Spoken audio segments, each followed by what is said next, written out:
Okay. Hey, and thank you so much for allowing me to talk and fit things in. I'm more with, obviously we just recently talked about emotions, right? And I, I don't disagree, but I mean, the mediations I said I've been doing recently, yes, it's difficult, but if we allow space for that to happen and allow, because I always lead with like the empathetic approach, the approach of empathy in all my mediations that we do at Bridge Harmony. And I am a new company, 12 months old, and I am Manchester based, and I've been collaborating with a couple of different firms at the moment. And what I found is in the mediation process, after doing family for 2 years and all kinds of intensities with the family mediation, I found that if the mediation doesn't move along, I just don't feel as a person I've heard their story enough.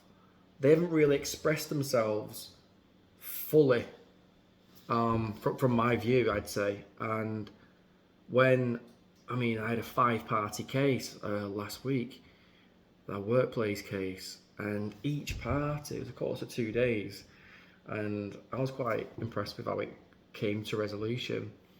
This 5-party case was very interesting, all the different sides of the story, and it was in a care home setting somewhere in Greater Manchester, and each member of staff had a strong different view, and there was some wild racial allegations, there was sexual harassment allegations, there was a lot of intensity. And again, as we all know, mediation is voluntary. So when I did invite them to their joint session, I did say the hardest part was them literally expressing everything in the individual session, because it was their first-hand experience of what had happened. And when we got them in the room in the following day, we sat for, I think it was just under 3 hours with one break.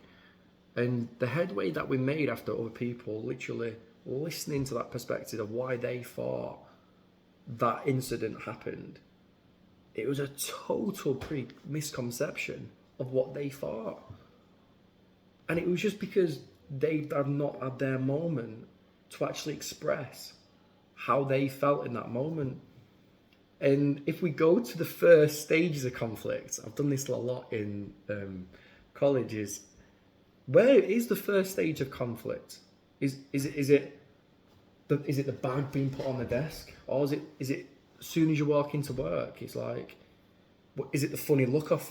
Is it a funny look? That's a great topic. I could talk about funny looks for an hour with you. But it's how we understand that. And understanding conflict allows empathy to shine through. So if we use an empathy first mindset approach, and just summarise it back, obviously the understanding of how they're actually feeling from their perspective, and just allowing that sacred space, as mentioned before, just so they can fully express how they are and what it means like for them. And we talk and list and label a couple of emotions that makes them and the impact that's had on that person. I feel like if we talk that more and more in the workplace, that it is okay to say, look, I need 5 minutes just to express this thought. Creating that window of opportunity, or opening that door to say, look, I don't know what that means. And it's like Brene Brown says, vulnerability. From my perspective, it hurts. I don't want to be like exposed and say something just in case I got it wrong.